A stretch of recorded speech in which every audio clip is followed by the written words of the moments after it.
I love those Kenyans who support Jubilee Party, the ruling party. Yeah, I have no issues with you. Yeah, I have no issues at all with them as individuals.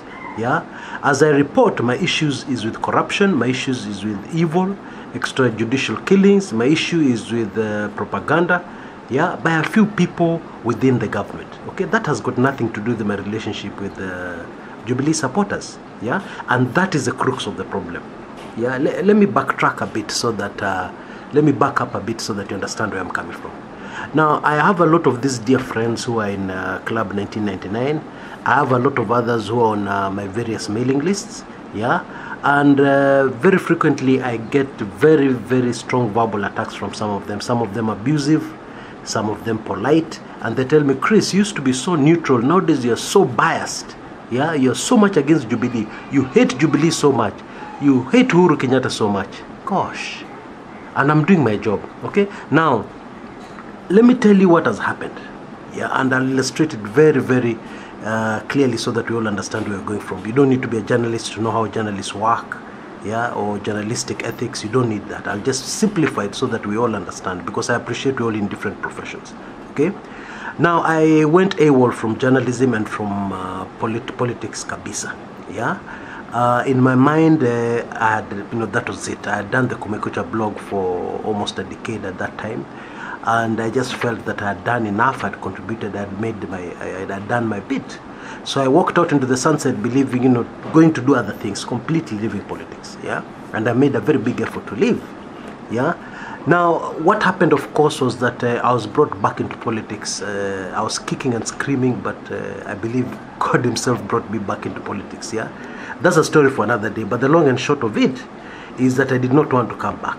And of course, I could not predict what has happened over the last year or so, yeah. But of course, God knew, and God wanted me back here. That's what I really believe, yeah, from the bottom of my heart. Anyway, when I came back, of course, I continued the way I'd always done before, and then I was shocked. I received immediately a very big backlash. Oh, you're against Jubilee. Oh, you're so biased nowadays, Chris. That was right at the beginning, yeah? After I came back, after a long hiatus, after a long absence from journalism and political writing. Now, I was forced to adjust. So from then on, I started giving very balanced, I was very sensitive.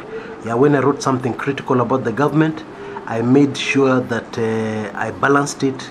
I also said something about the opposition, I also said something about Raila, I found myself doing that kind of writing. Then one day I just said, wait a minute, what am I doing here? What is this? Yeah, this is not journalism. This is not what I was trying to do. This is not how it's supposed to be. Yeah, and of course I backtracked, I changed.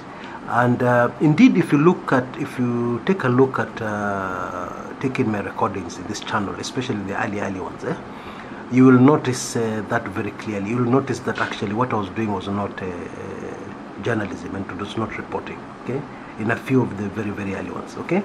Anyway, this illustrates how powerful propaganda is, how you can control a whole nation, and even the way it reports, and even those journalists you don't have direct contact to, you can feel and you can muddy the waters and fill everybody's mind with a certain trend and a certain kind of thinking that everybody changes. Yeah, because right from the beginning when I was trained as a journalist, the whole idea is you never focus on the opposition, because there's no story with the opposition. The opposition are not in power. You focus on the government in power. Yeah, because every government in power will have excesses. It's human. Yeah, when you have power, of course, excesses tend to happen. Yeah, and that's where there's a journalistic story. Okay. Now, the opposition are just the opposition. Of course, there'll be one or two stories, minor stories about them, because they're not in power. Yeah, you cannot criticize somebody before he's king. You cannot criticize somebody who is not in power. For what? Yeah, and I've seen this crazy thing creeping even into mainstream media everywhere. The reporting in Kenya has changed since 2013. Yeah, so that it is balanced in quotes. Let me just give you the perfect example to illustrate this. Yeah. Now, for example, you're covering the story where the unfortunate underage girl was raped by a policeman in Murang'a. Okay. Now that is police excess. Yeah. Now, following the guidelines, I'll put them in quotes, the new guidelines of the way journalists should report, you're supposed to be balanced. So how do you get balance in a story like that? This person raped the poor girl, the innocent girl, brought out of the cell. So what are you supposed to say? If you're balanced, what are you supposed to do? Are you supposed to say, oh, unajua the cop couldn't vumilia, he had his urges, yeah, so, balancing, yeah? The cop also, the policeman has also got his rights, yes, he has got his sexual urges, yeah, and he could not bear with them anymore, yeah, so he raped this girl, yeah? That's how you balance the story. Oh, gosh. You see how ridiculous it is? Therefore, when you send those messages to me, I don't mind. You can keep sending those messages, those fans, people on my mailing list, Club 1999 members. I don't mind. You can keep on sending the messages. But I just want to make this clear so that you understand I don't hate anybody, I don't hate Jubilee, and I don't hate you, certainly. Yeah? I don't. Okay? Now, this is how ridiculous it is, for instance, when you're covering the government and government corruption. Yeah?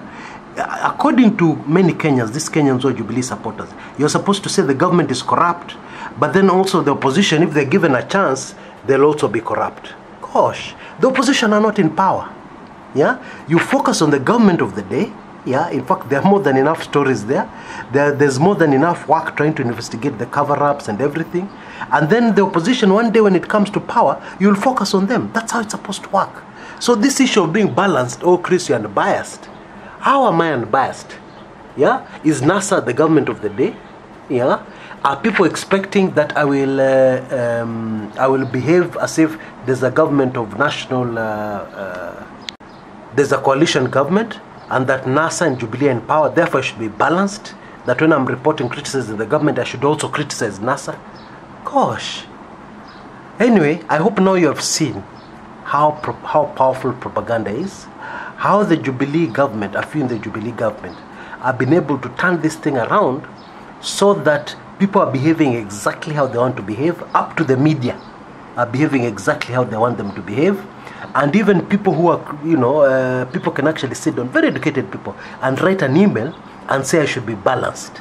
Yeah, that even when I'm reporting the story of the rape, the policeman who raped, I should be balanced. I should think of the rights of the policeman, not the rights, the urges, sexual urges of the policeman.